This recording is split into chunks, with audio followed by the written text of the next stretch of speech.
Okay, it's 5 p.m. Central European Time. Welcome everybody for our webinar. Today we have a webinar around the veterinary regulations. As you recall, many of you were able, I assume, to attend our physical meetings in Lisbon in the beginning of this year. We had a very interesting agenda, but also a very busy agenda at that point in time. And one of the interesting and important sessions was also one talking about the veterinary regulations. The veterinary regulations this year has been receiving quite some reviews. So that makes it even more interesting for us together as officials as well to know what is going on in the veterinary matters at our events. And as we had quite some time pressure, we thought it was useful to give Gonzalo Pexao, who was also here today and who was there in Lisbon, a second opportunity with less time pressure so that he can really walk through the documentation, because we received also some feedback that the content was interesting, but sometimes it went a bit too quickly, and that's more or less our mistake and not Gonzalo's mistake. So thank you, Gonzalo, for being here with us from the FEI Veterinary Department, I would say again, to guide us through these veterinary regulations. I hope all the people who are attending that you will enjoy the session and that we will get more details like we wanted to have. Of course, like usually, we will have the opportunity to answer some of your questions as well. Feel free to type them in the chat, where the Q&As will be monitored by Ali, who will be then intervening when needed, or at the end, we will see how it goes as we move forward. So thanks again, Gonzalo, for being here with us, and I hand it over to you. Thank you, Glenn, and thank you for the invitation. It's always a pleasure to be able to be at these forums and sharing information, and also being able to share a little bit of what we've done in this last year with the rules revision when it comes to veterinary matters. So yes, in 22 we had a full revision of the FEI veterinary regulations with some changes, clarifications, additions, with the intent to improve the regulations, and to make it easier also to enforce some of the regulations we have in place. So I'll start by sharing the presentation. If you bear with me just 1 second.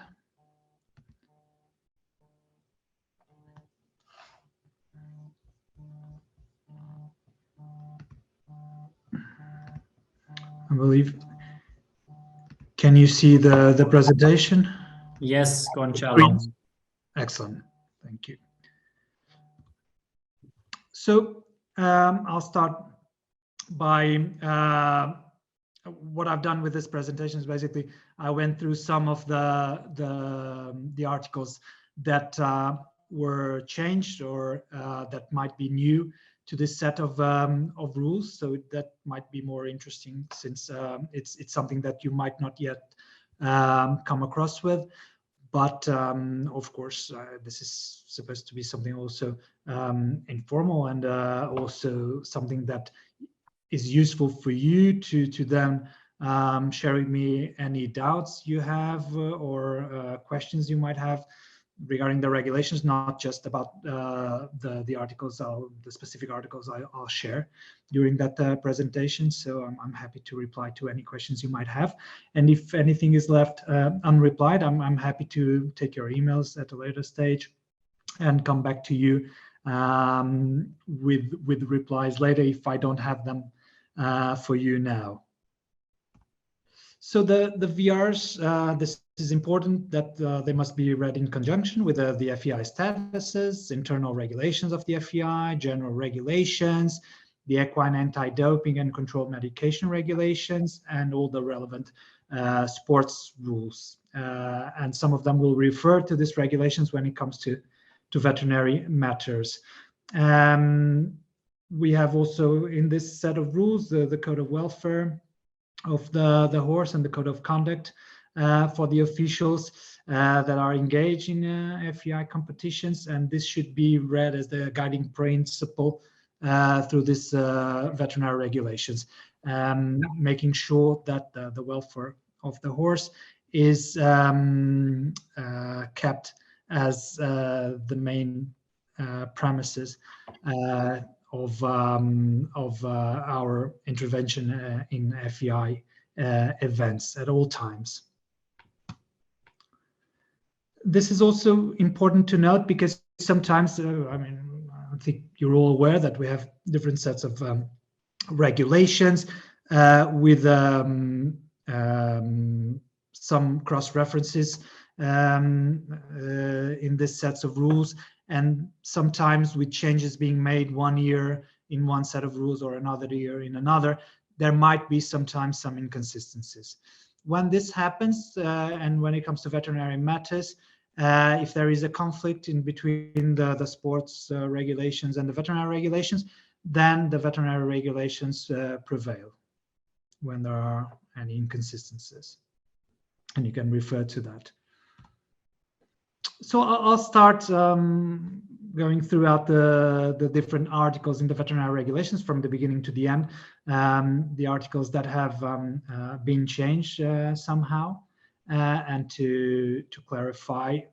Again, many of these changes have been done because we have received feedback that for some reason some wording or the spirit of the rule was not quite clear.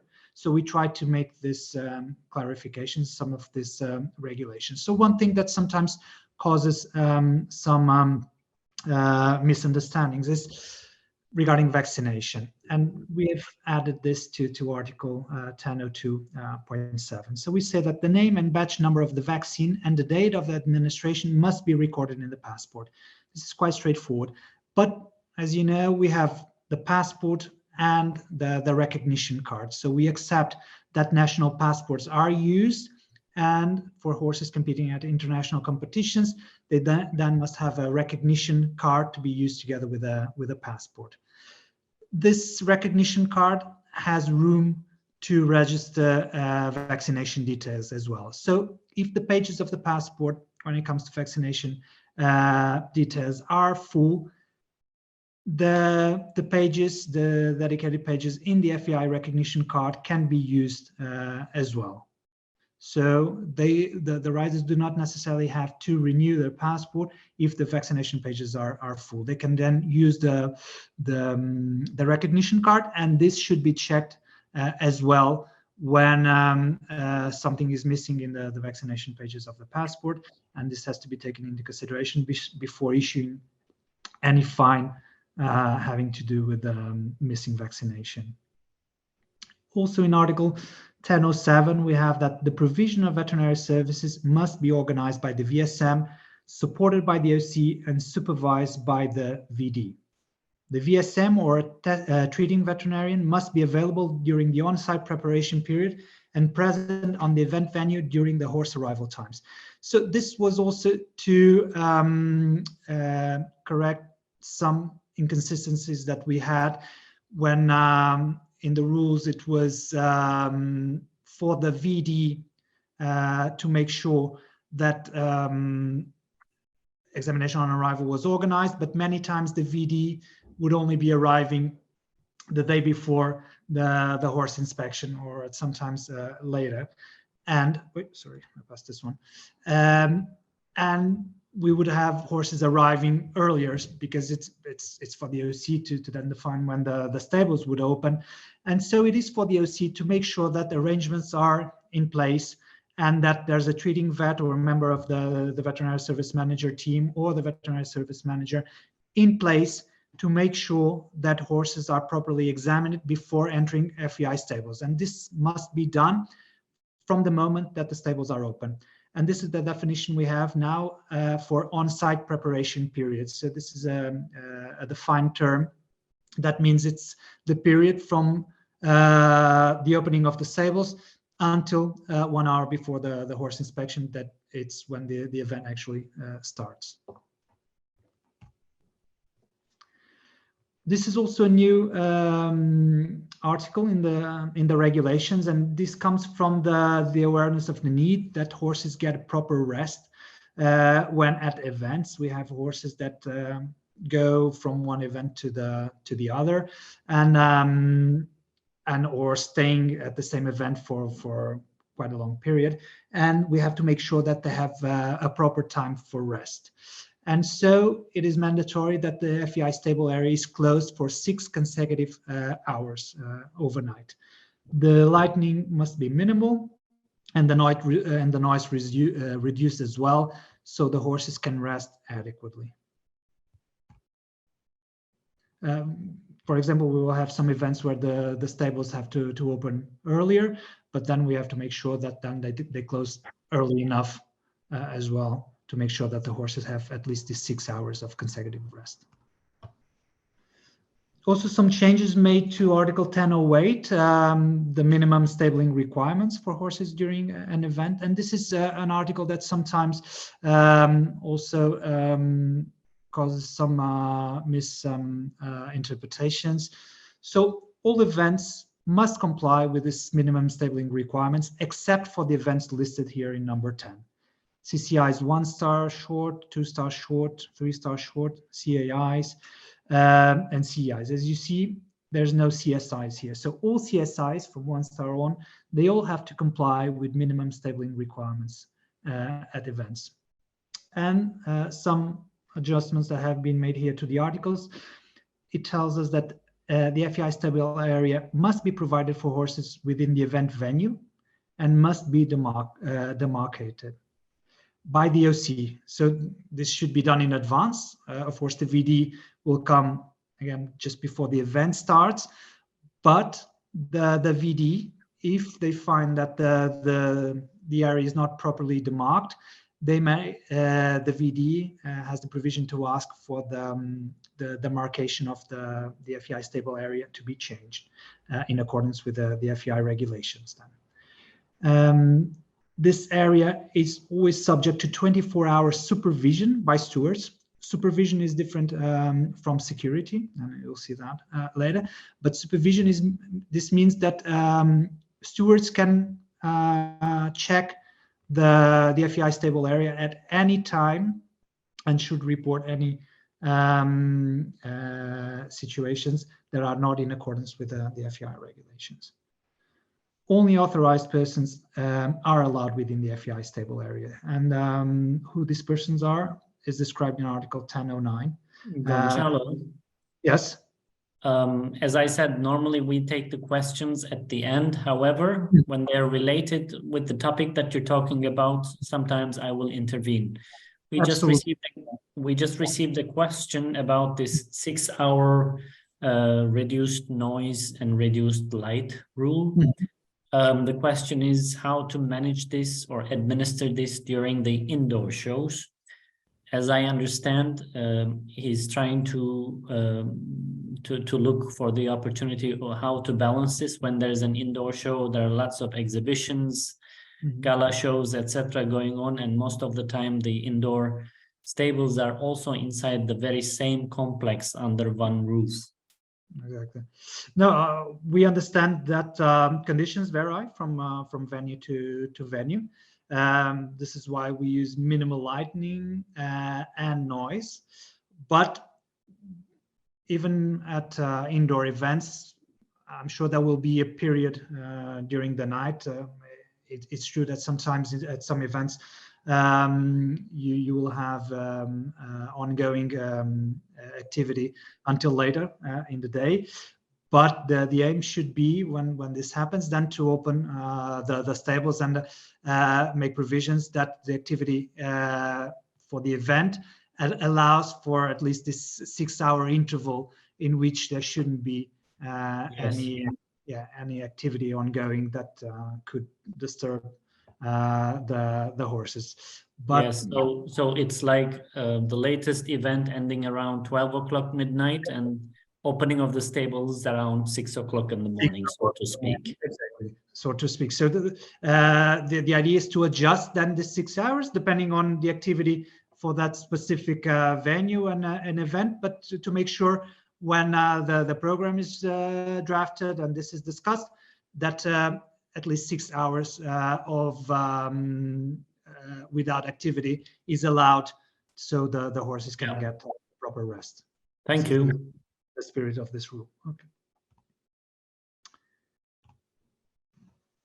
Also with Article 1008, and this is an article where we get questions quite often, and I'll try to clarify.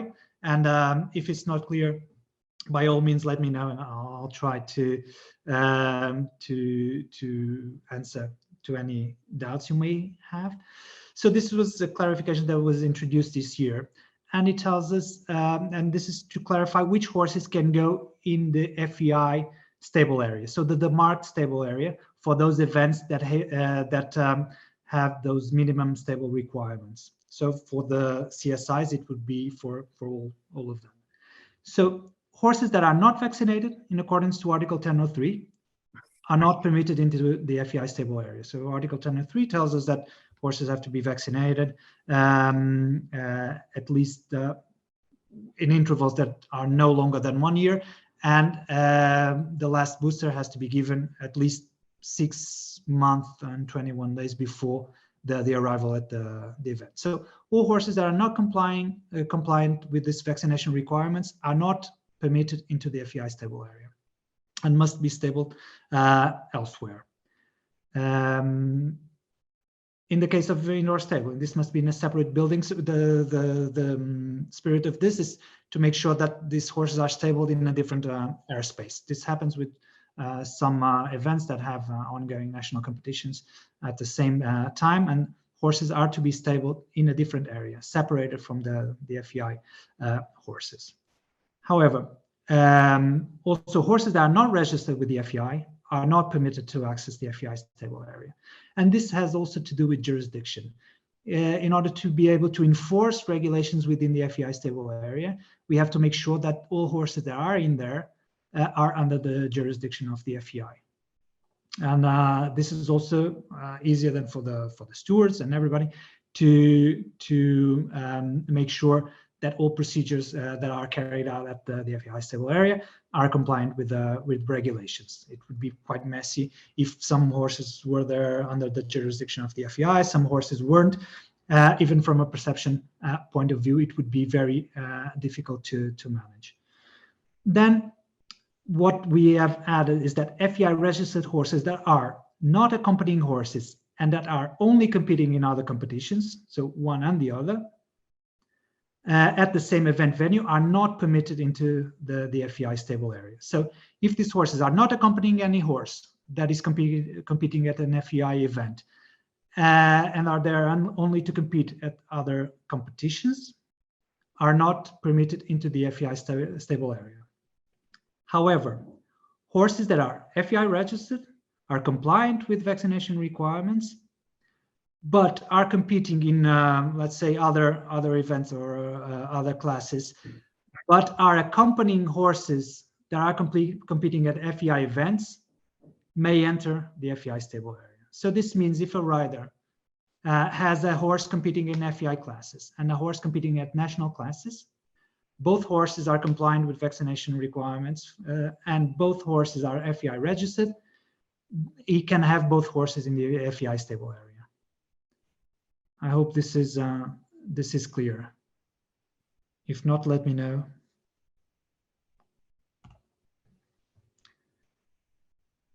Then Article 1008 also tells us what stable security is about. So the difference between the minimum stable requirements and then stable security. This is in addition to the minimum stable requirements. Again, for CSIs, all have to comply with stable security. This means that there has to be a 24-hour security system, which means somebody has to be guarding the entrance to the FEI stable area and know who comes in and if it's allowed to go in or not. And there has to be a system to check the entry and exit of all horses entering the stable area. Sorry, there has to be an accreditation system usually there's the bracelets. We can have other the braces. I mean, but there can be other systems but there has to be an accreditation system to enter the FEI stable area, and there should be a sign-in sheet to record entries outside of the hours in which the stables are open. So during that period in which the stables are closed, that we've seen that it has to be at least 6 hours. During that period, the entrances should be registered, and the reason why people are going in there. What is the specific reason people are going in there at that time? And of course, having a stable, a 24-hour security system, there has to be a perimeter around the stable area that prevents the entrance of unauthorized persons. So what is the difference between a demarcated area and an area with a restrictive perimeter? So let's say an event that is not required to have stable security can have a stable area that is where there is a demarcation. It can be a ropes, or it can be a physical barrier or anything that defines which area is the FEI stable area. But when there is mandatory stable security, then this barrier has to be a physical barrier that prevents people from entering, and they can only enter through the dedicated entrances where a dedicated security is there to prevent unauthorized people from entering. Also with Article 1008, the FEI stable area must include only stables, testing boxes, and treatment boxes. And this was also to clarify that lorries, caravans, and other non-essential vehicles must be outside the perimeter of the FEI stable area. And we introduce here non-essential because sometimes the OC might have to do some works in the FEI stable area, and they will need some vehicles to come in, or an emergency vehicle might have to come in, or the farrier, anything like that. So those would be considered essential vehicles. But all non-essential vehicles, lorries, caravans, are not allowed in the FEI stable area. So the perimeter should be set around the stables, testing boxes, treatment boxes, but all the rest should stay out of this perimeter.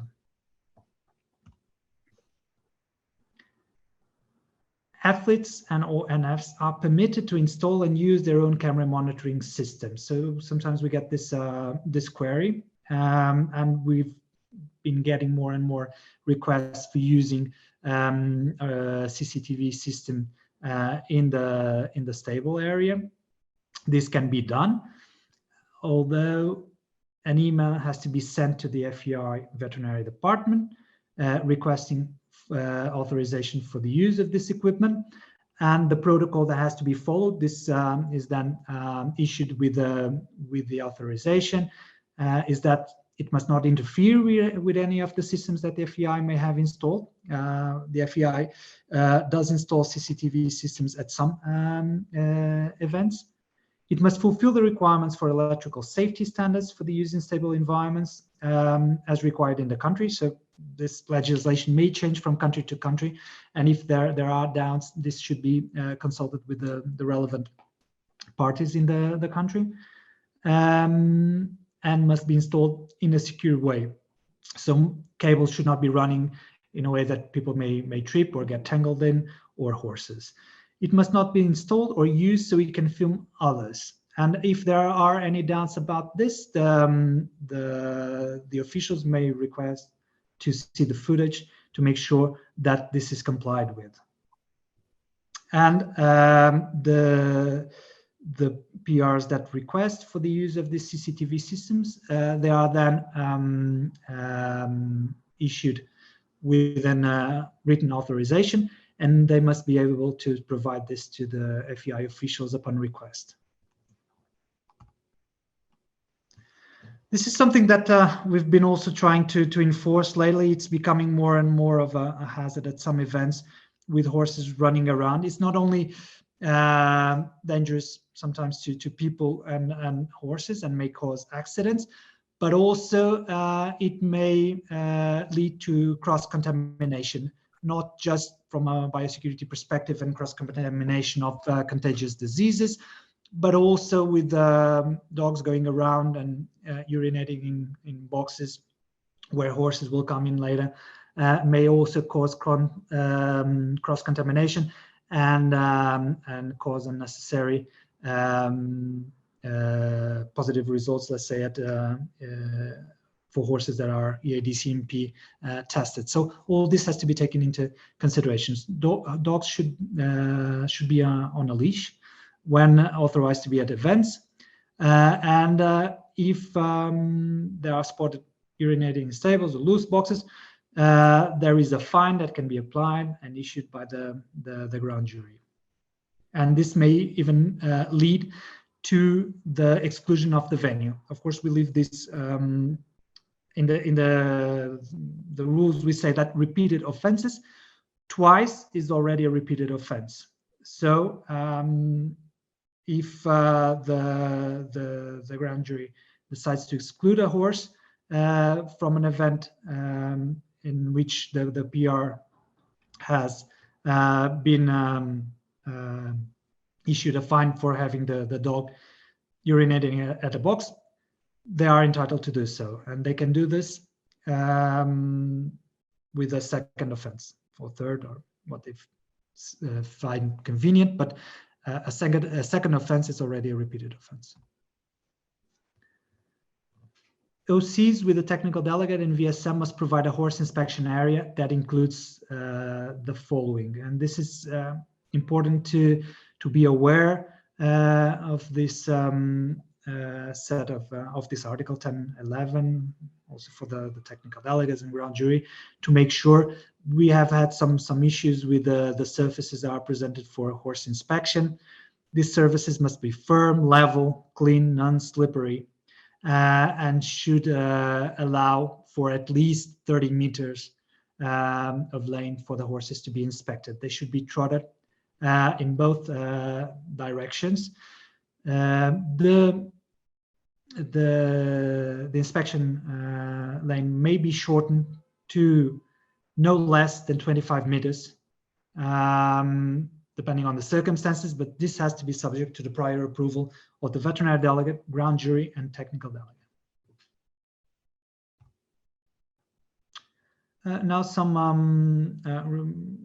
Gonçalo, yes. We did receive a question about the veterinary inspection procedure.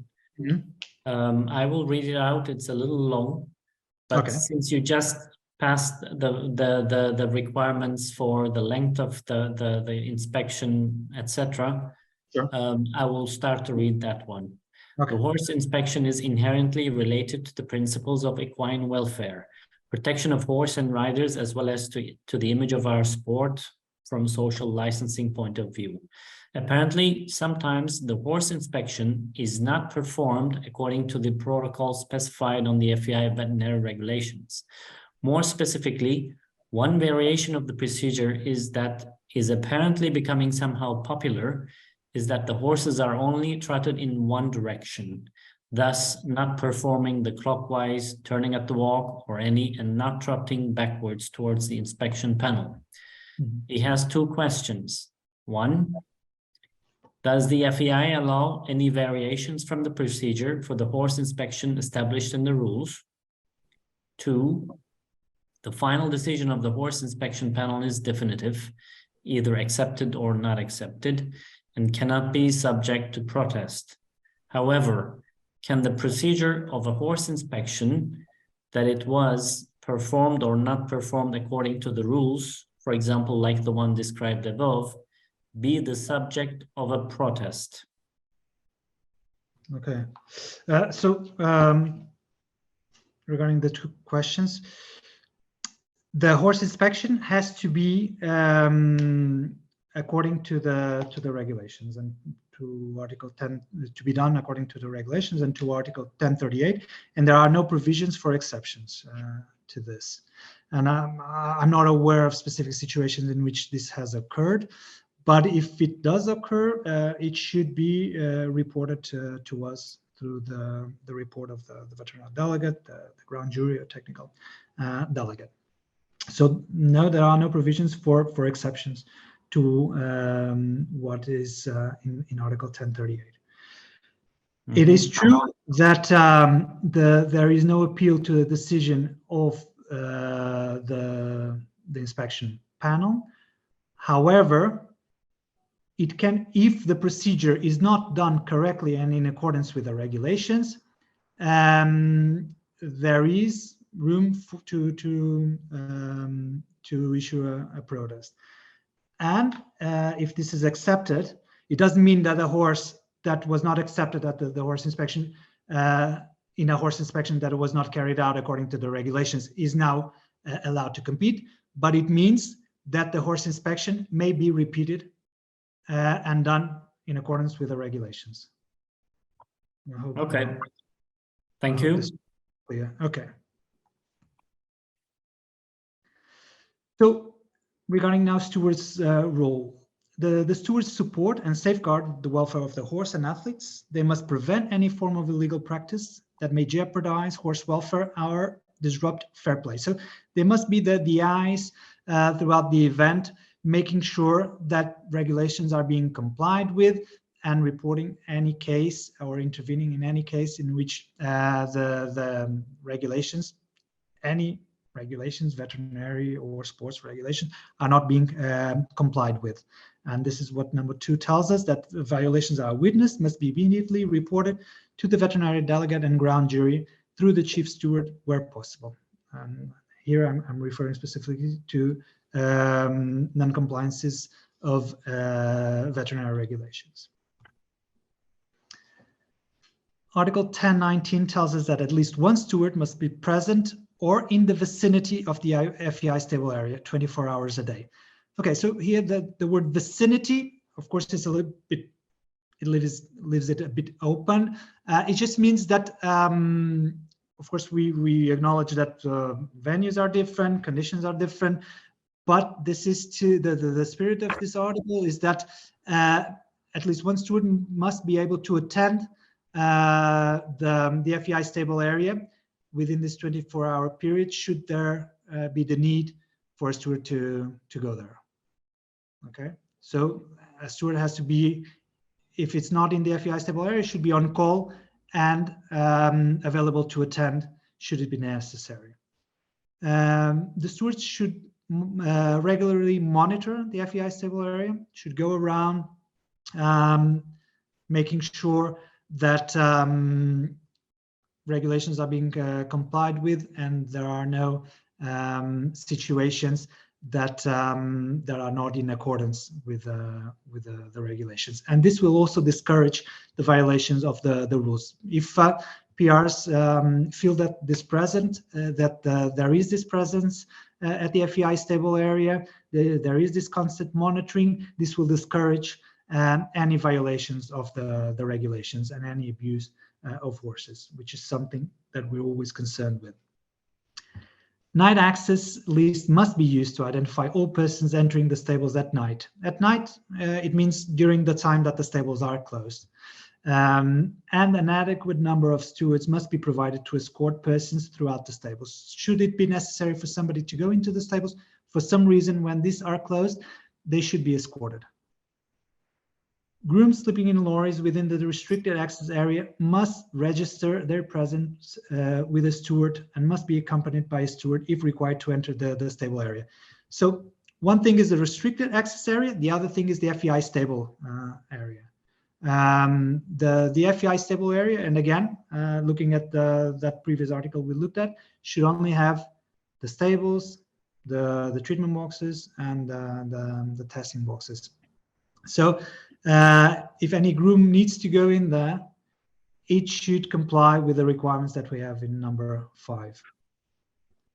Grooms or other persons are not permitted to sleep within the FEI stable area, unless by exceptional authorization by the chief steward and veterinary delegate. So again, this is to provide for exceptional circumstances, and it would have to be agreed by the chief steward and veterinary delegate that this happens.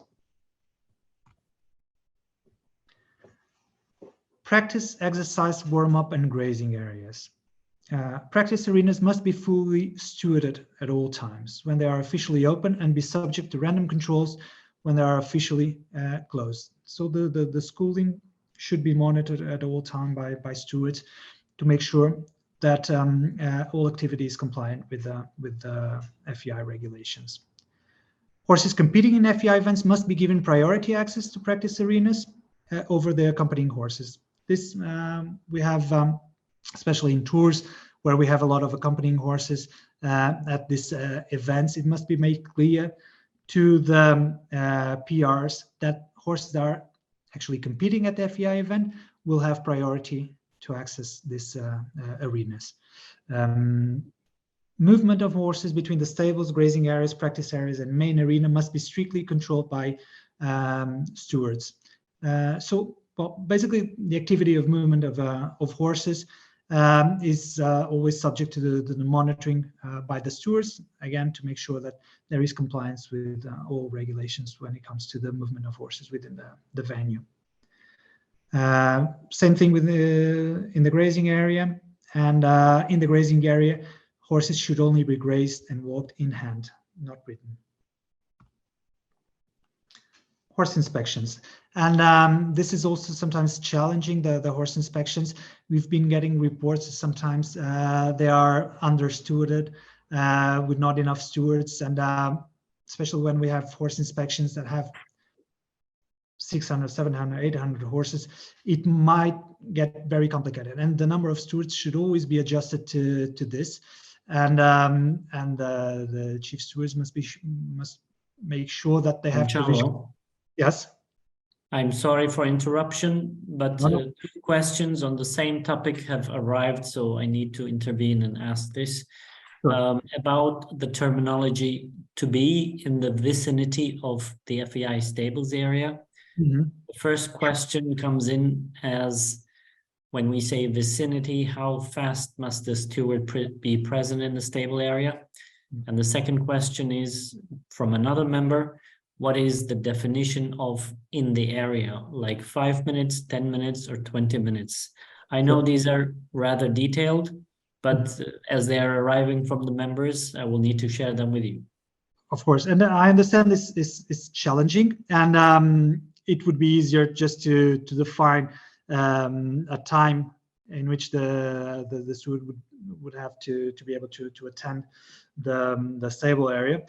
The challenge is that it does vary from event to event, from setup to setup. Of course, we don't have a specific definition to allow for some of these variations and not to restrict too much. But the spirit of this regulation is that at least there is a dedicated person from the steward group that will be on call and able to attend. Of course, ideally, it would be there already. Within 5 minutes, 10 minutes, that would be excellent. But the spirit of the regulation is that at least there is somebody dedicated to go in there should there be the need. So, of course, if they're 1 hour away or 2 hours away, that is not in line with the spirit of the rule. We should have here a window that goes from immediately to half an hour at the most, because the idea is to be able to attend to urgent situations that require the presence of the steward at the stable area. So, but again, we leave it a little bit open to allow for some flexibility here, depending on the different setup of the different venues, because this rule is the same for any venue, indoor, outdoor, in Europe, Australia, or Central America, where sometimes the size of the venues and the possibilities for accommodation is different from place to place. But definitely somebody that is dedicated to go there and is on call to go there and should be able to reach there in no less than half an hour, in no more than half an hour. Sorry. Thank you.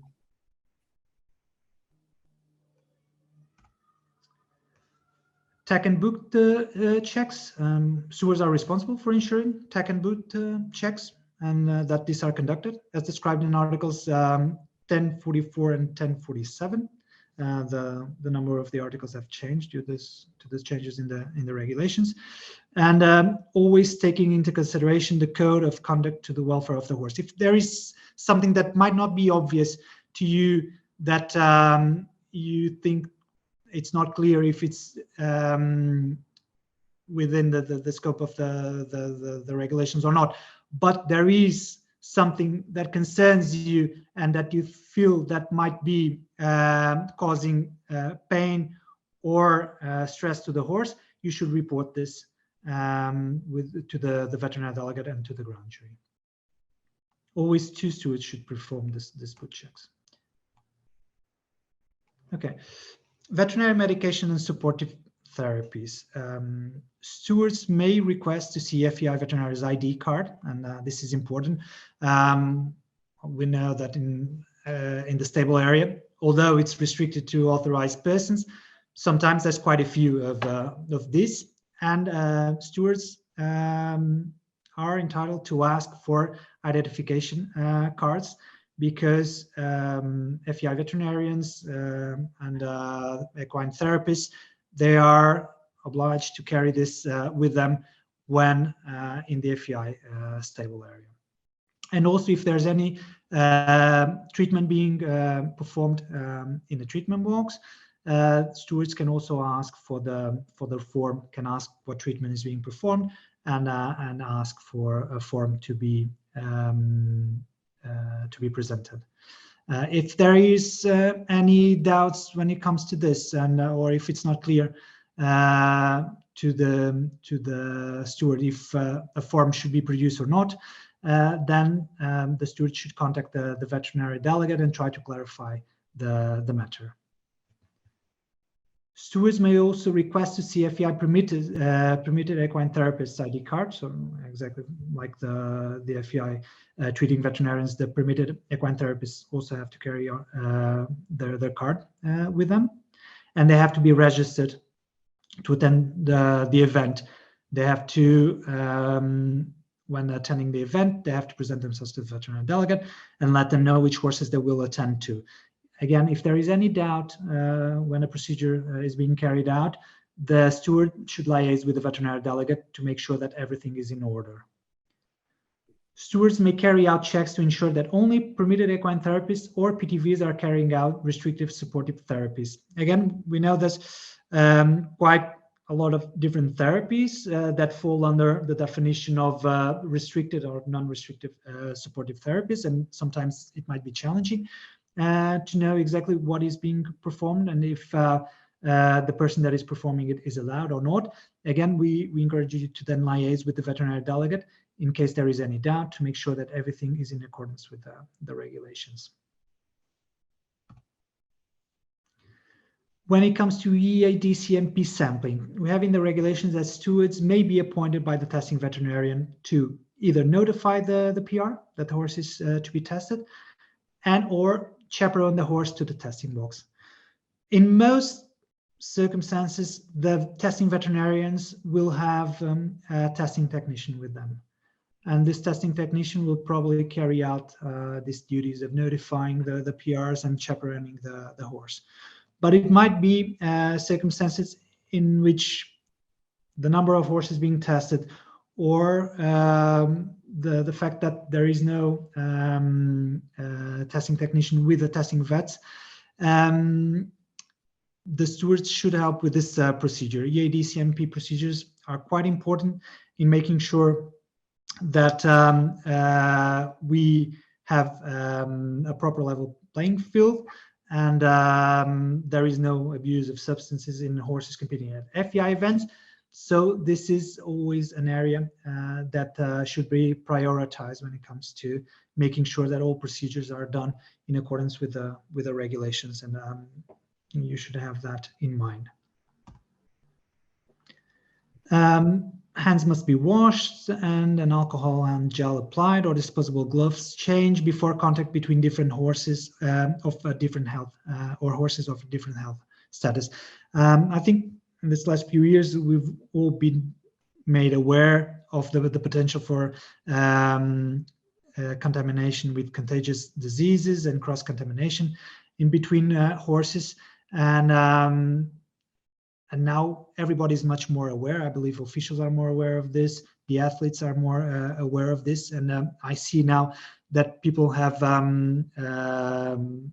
are more compliant with these procedures when it comes to handling different horses. But this is something that should always be present when handling different horses. That you should make sure that hands are either washed in between or gel is used, or using disposable gloves, depending on the procedure and what is more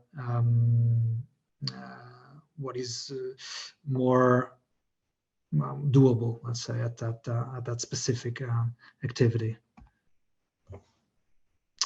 This is something also that was added to the rules, that any research performed at FEI events or involving FEI registered horses must be approved in advance by HQ. There's a procedure for this. When somebody wants to make a study or a research at FEI events with FEI horses, they must first submit this to the FEI veterinary department and the relevant sport department. This also has to go through the technical committees. So again, if at an event you see somebody performing a research, collecting data from FEI horses competing, you may ask if this has been previously authorized, and to produce an evidence that the study that they're performing has been authorized. And if you have any concerns about this, please report this to HQ, and we will then follow up.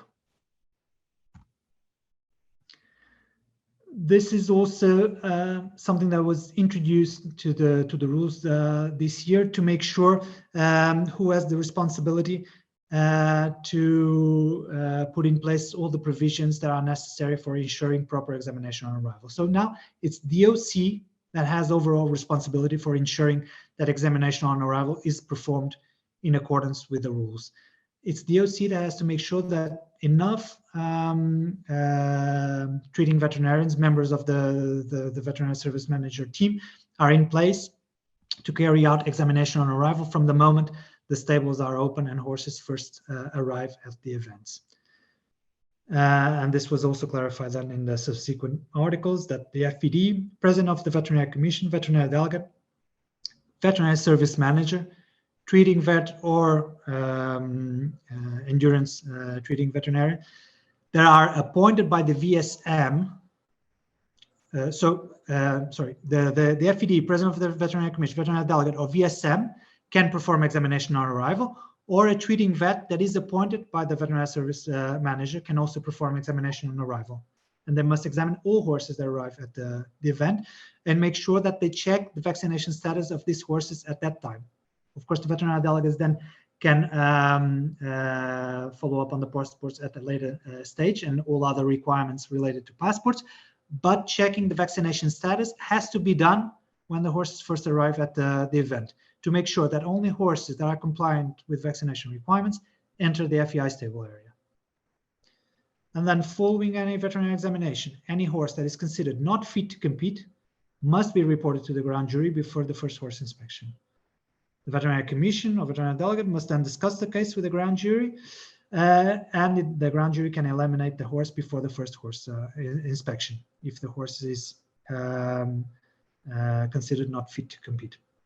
But again, it's always for the grand jury to eliminate the horse and not the veterinary delegate. But this should be done on the advice of the veterinary delegate. This is also clarification that we introduced, that horses are not permitted to wear glasses or visors outside the FEI stable area.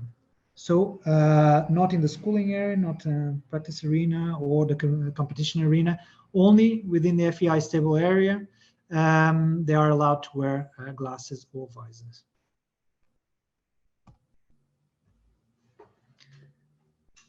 horses' legs, boots, bandages, and other tech may be examined by the stewards at any time during the period of the event. So this is important. It's not only during boot checks. If you think that something might not be right and it should be checked at any time, you can perform this check. The president of the grand jury must then be notified by the chief steward of any scheduled or unannounced examination that is to take place.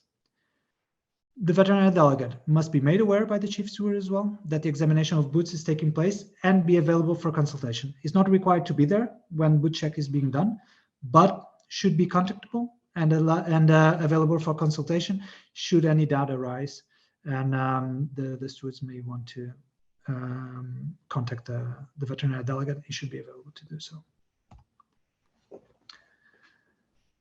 Also, clarification here regarding the limb sensitivity examination. A final limb sensitivity examination will be carried out by the veterinary delegate or another examining veterinarian that has been appointed to the event. So before, we only had 2 examining veterinarians appointed to events, and this means that a final limb sensitivity examination would have to be carried out by the veterinary delegate in case it was necessary. But for some events, we are appointing 3 examining veterinarians, but only 2 carry out the examination. So if 2 have carried out the examination and there's the need for a final limb sensitivity examination, then this may be carried out by the 3rd veterinarian that was not involved in the first examination. And at least one member of the grand jury has to be present during this final limb sensitivity examination. This was also clarification introduced for the same-day treatment. In Article 1054, we only refer to injection, and now we have added infusion. So when a catheter is used, this is also not allowed for same-day treatment. So horses must not be treated by injection or infusion with any substance not listed on the PSL prior to the competition on the day in which they compete. An exception is granted for classes starting at 18 hours or later, where the horses may be treated by injection or infusion until 10 hours of the same day. So this has not changed. The only change was infusion was added. Veterinary Form B is used to authorize treatments with non-oral medication. Example, injections, infusions, and nebulization as well. We had quite a few queries regarding nebulization because it is allowed to be carried out at the horse's own stable, but still it requires a Form B to be filled out in order to allow for nebulization to be carried out. A veterinary Form B is not required for the treatment of horses with the following substances: joint support, with these examples, injectable vitamins, amino acids, injectable homeopathics. But of course, the stewards can ask at any time what is being injected, and if there's any concern about what is being injected, this should be liaised with the veterinary delegate. Then there are provisions in place. Horses can be tested if considered necessary. Also, clarification regarding acupuncture. It may be carried out in the horse's stable, but must not be carried out on horses that are on the field of play. This was added mostly because of endurance, where it's considered also that horses are in the field of play in between loops, when they're resting in between loops. So that's why the clarification was there, not that we had any situations of horses having acupuncture in the middle of the arena or anything like that. Regarding EAD-CMP testing, there are 3 methods for selecting horses to be tested.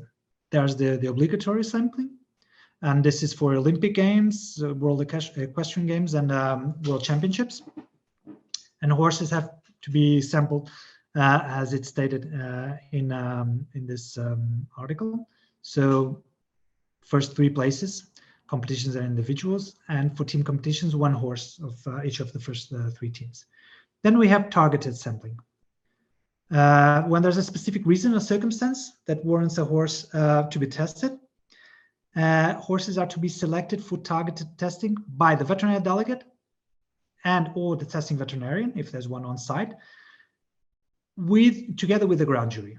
So they should liaise, and the reason for sampling the horse must be listed in the veterinary report. Then there's the random sampling, which is what happens most of the times. This is done by the testing veterinarian.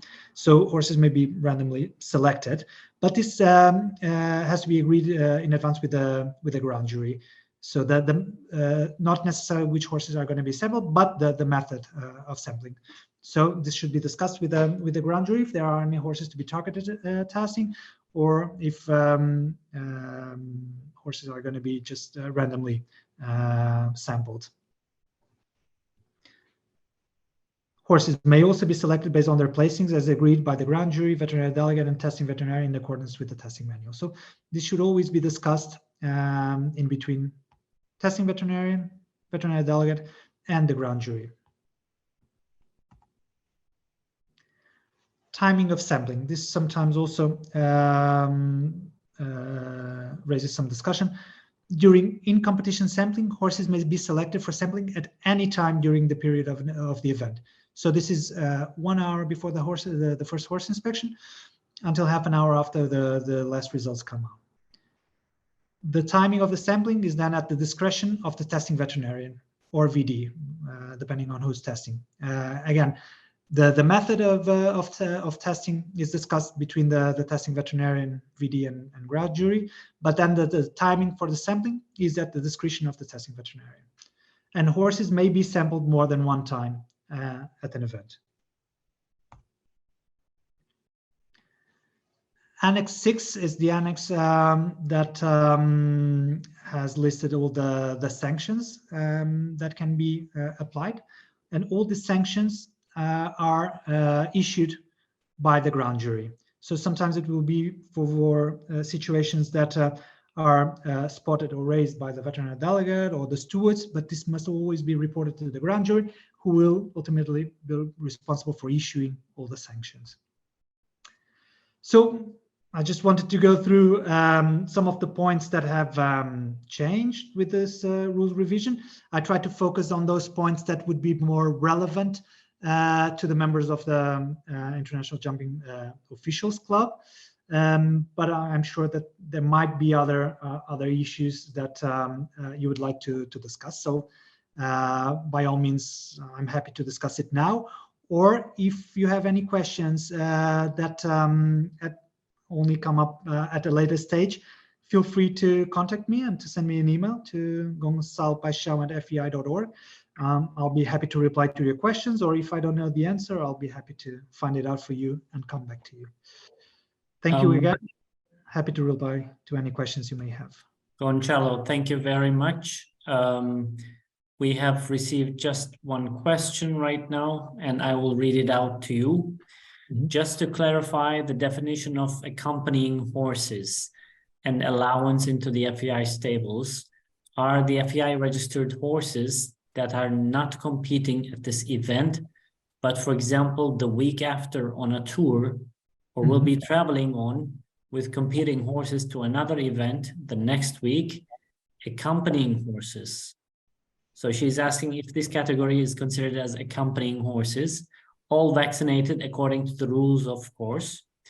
And if an athlete has not applied for a CCTV and arrives at the event and really wants to use it, or use the one they have brought, for example, for stallions, for safety, etc., is it possible to get the permission quite quickly from the FEI veterinary department? So 2 separate questions. If you want, I can read out the first one again. Okay, so the first one, it's regarding accompanying horses and the definition. Right. If I understood, the question is about the horses that, and yes, we have many of those in the tours, that are coming with some other horses that will be competing at that specific event. But those horses that are coming, let's say a truck of 7 horses, 2 will be competing at that event in the tour, and 5 other horses will not be competing, and may be competing then later at another event where they go to from there. So those horses, if they are managed by the same athlete, they are registered with the FEI, they are compliant with the vaccination requirements, yes, those horses can go in the FEI stable area, even if they're not competing at all at any week of that tour, let's say, as long as the athlete has at least one other horse with him that will be competing at that event. Yes. Is this does this answer the question? I believe so. In the meantime, I will wait if she writes additional information. Meanwhile, we can, I believe, go to the second part of her question about the CCTV, that the athlete arrives last minute on the site and has not already applied to the FEI for this before and wants to use it. How easy is it to get the permission from the FEI veterinary department in case they requested from the site to the FEI? It is easy to get it, and this provision we have in place regarding the authorization to use the CCTV system is to make sure that people that are aware of the protocol of using this equipment and receive a letter and read through it. But it is quite fast to get it. Of course, if this is asked on Sunday afternoon, maybe they won't have it within the hour. But yes, it is possible to get it quite quickly. But if there is no, but while they don't have an authorization, then they cannot use the equipment. Yeah. Okay. I'll just wait for a short period of time in case we do receive any other question. In the meantime, I do have one last question. You will recall that in Lisbon, there was also a request or a question coming from the floor about for horses to use glasses or visors in the FEI stables area. Maybe you will recall that there was a discussion while during grazing in the paddock that as such was being used or was willing to be used. Is there any change in terms of nomenclature or terminology on that front, or are we still restricted with the FEI stables area only? So we are restricted with the FEI stables area, and the reason for this is also well, the principle that outside the FEI stable area, it's where you would have the arenas and also the horses would be more exposed. So it's for safety reasons and also for perception matters within the FEI stable area. So the stables, the treatment boxes, and the circulation areas, yes, the horses could use them. Of course, if within the FEI stable area you have an area there where the horses can graze, okay, they can graze with the glasses, the visors. But the principle is that outside this area, this demarcated area, horses should not or must not be using the glasses. So because again, it's for safety purposes and also perception purposes, and we are assuming that outside the FEI stable area, it's an area where a lot more people would have access to. So the principle and the spirit of it is, okay, it can be used within the FEI stable area and for the purpose of circulating in there or for being stabled with the glasses. So that's the principle of using the glasses. Okay, thank you very much. I think there is a question with comparison to the endurance about the trotting distance. It says with reference to the article 1011 trotting lane, in endurance apparently it's 20 meters away from the panel and 20 meters towards the panel. And what is the distance recommended and the minimum similar for jumping. I think we might have just gone through that one, but So for, just for your information. okay. So for jumping, it's 30 meters. Yeah. I hope our member have heard that. It is 30 meters. And a new request. By the way, we do see your screen, Gonçalo, about, yeah.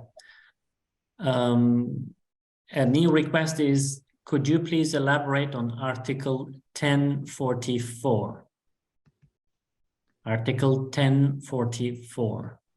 1044. Let me just, which article is this? Let me just check here. Give me 1 second. It says the items are changes made to the bit that affects its functions.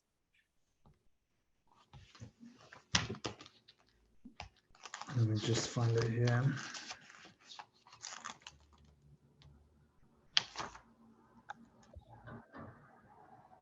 The spirit of this rule is to not allow for any changes that are not made by the manufacturer. So this is it's to not allow for changes to the, let's say, default setup of the bridle, for example. So not allowing for changes that are not made by the manufacturer that can make the item, let's say, weaker or more prone to fail, or to have a different action than the one intended by the manufacturer. So it's to prevent situations like that. Okay. Any change is not allowed. So now that she's clarifying it further and saying, so it is not specifically to mouth guards or tongue guards, is the question. Yeah, no, because then that is regulated by the sports regulations. Because then it's different for each discipline, and that will be in the sports rules. Okay, all right. Thank you. While I leave the floor to Glenn, I also thank you, Gonçalo, for your time. And once again, we are sorry that you did not have the proper time in Lisbon, but now at least we made up for it. So Glenn, the floor is yours. Thank you. You're on mute, Glenn. And now I'm fine? Yes. Okay, sorry. Thank you, Gonzalo, indeed, for doing again the presentation. I think it's interesting seeing the reactions also and the questions we received in the chat. The veterinary regulations are always important for our officials community, especially for the stewards, but also for other officials, for the judges as well. It's becoming more and more important also from a horse welfare perspective. From the one hand, from the other hand, with all the things like we also recently had the outbreak in Oliva, for example, it's important that we take all good care together of our horses. So thank you once again for the moments you wanted to spend with us and the explanations you gave. This was the second online webinar we had for this year. Thank you also everybody for attending. We have much more to come the upcoming days and weeks. One thing, for example, I can also share with you is that within a few days you will receive an email with some of the rule revision proposals we have, because we were talking now about the veterinary rules and the changes for 2023. The rule revision process for 2024 has been starting also again. We gathered some info from members, we reviewed it with the board, and we worked also together with other stakeholders to talk about some proposals and to submit proposals that we have created together with the organizer and together with the Jumping Riders Club. So we will also be sharing that with you, just to give another example that we are working constantly on improving our sport together with you as a member and together with the other stakeholders. So much more to come, and we have some ideas for next webinars as well. So thank you all for being here, and hope to see you next time as well.